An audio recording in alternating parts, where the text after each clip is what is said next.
Hey everyone, today we're taking a look at the Marvel Legends Astonishing Beast. Hey guys, here we have Beast out of the package and in our hands. He is part of the new mini comic wave for Marvel Legends. Go ahead and get him up close and personal here. I believe he is all new.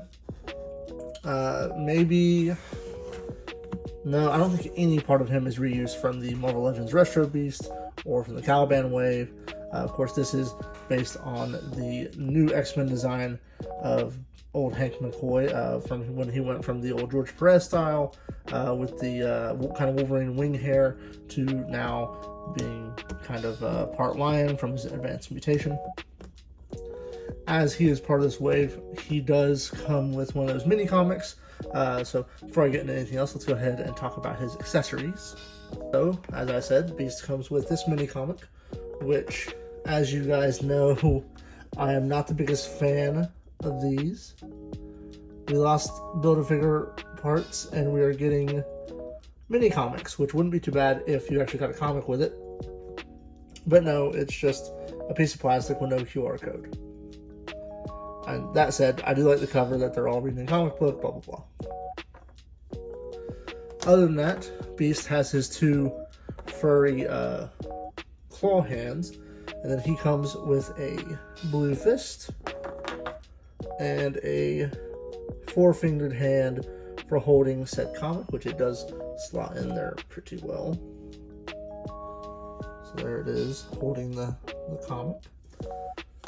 And in addition, Beast comes with an alternate head, which looks really nice. Nice ferocious paint job. Looks pretty sweet. Let's go ahead and pop it on there. There is Beast with his alternate head on. One thing I'll point out as far as like sculpt and detailing on this figure is he looks great. The costume looks good on him. The fur is nice decoed. One thing I do miss from the Retro Beast is some of the shaded parts. He's not shaded here on the shoulders like the Retro Beast is. But the face has a lot of personality and has a lot of shadows and kind of shading on it, which kind of makes up for it, but also not really. I don't want to say he looks cheap because he does look good. Like the paint that's on his torso for his costume is really good. I do have a nitpick, and it's not the figure's fault. For once, it's not Hasbro's fault. I love Cat Beast. I love the design for Cat Beast. I don't love that his suit comes up under his armpits. It just looks awkward. But that's not the figure's fault. That is, I guess, John Cassaday's fault. This is not the first of the Astonishing X-Men that we have gotten from Hasbro from the last couple of years. In fact, we actually have almost a whole team built. So let's go ahead and put Beast next to Astonishing Cyclops, which is, my copy is still a little stiff here. Astonishing Cyclops. And here he is next to Astonishing Wolverine. I think the three of them look pretty well. I think the three of them look pretty good together. I'm a big fan of all the Astonishing outfits outside of Beast. I love Cat Beast. I don't love his outfit. But Astonishing Cyclops is one of my favorite looks. Astonishing Wolverine is one of my favorite looks. And they look great together. Let's go ahead and put Beast next to Marvel Legends Maximum Series Deadpool, just because some more X-Men flavor in there. I had some people ask me to do a couple more size comparisons with other figures. So here he is next to the Figma Goblin Slayer, in case you ever need Cat Beast to fight your Goblin Slayer and your Figmas. And then last but not least, here he is next to the Lightning Collection Mighty Minotaur. You don't want to stand.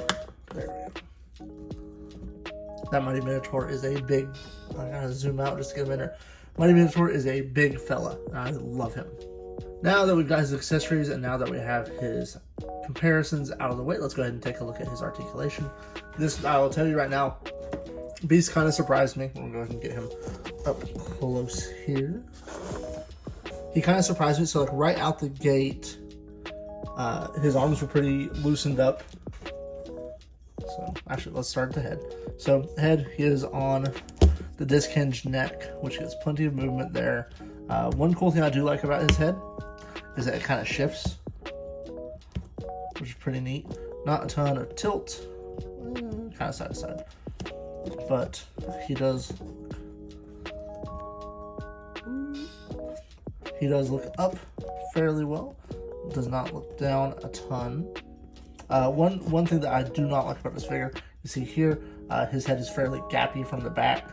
A little annoying. As I was saying, his arms are kind of freed up from the package, which is really good. However, I did take it for granted. You can see a little stretch mark there. That's on me, not the figure. Shoulders, nice butterfly shoulders. In and out. Nice rotation. He is all pinless. Good range. And of course his hands do hinge. He is typical Marvel Legends. You're not going to see anything special in Beast. Nothing crazy. He's got that diaphragm joint that kind of works, kind of doesn't. Reverse ab crunch, which I'm becoming more and more a fan of as that goes by. There's his crunch forward. There's his crunch back.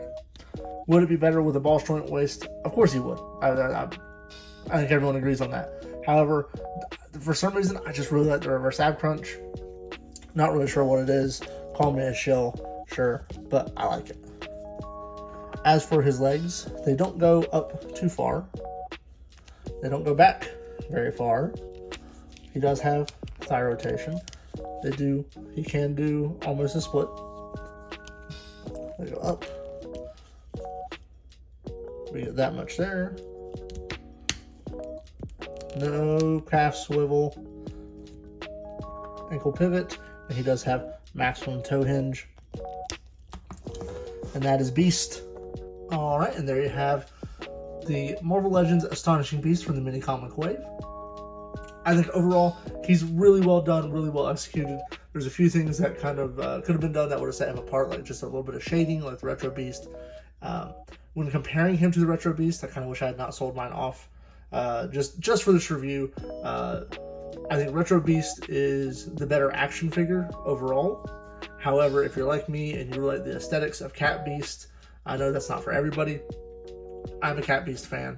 Then this guy is a welcome addition to your Marvel Legends collection, especially if you have Cyclops, Wolverine, and Emma Frost.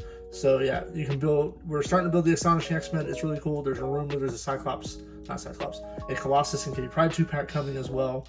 Will I build them? Maybe, maybe not. I don't know. Oh no, he fell. I was actually just about to compliment this guy's center of gravity and everything. He usually stands and poses very well, so for him to fall, of course he falls during the review.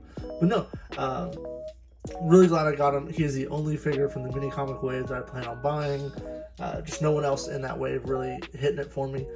Next figure I have coming in should be the Black Bolt 2-pack. Not excited that they're making me buy Triton, but real excited for Black Bolt. And I did get payment confirmation for the Figma Skull Knight. So we do have figures coming to talk about.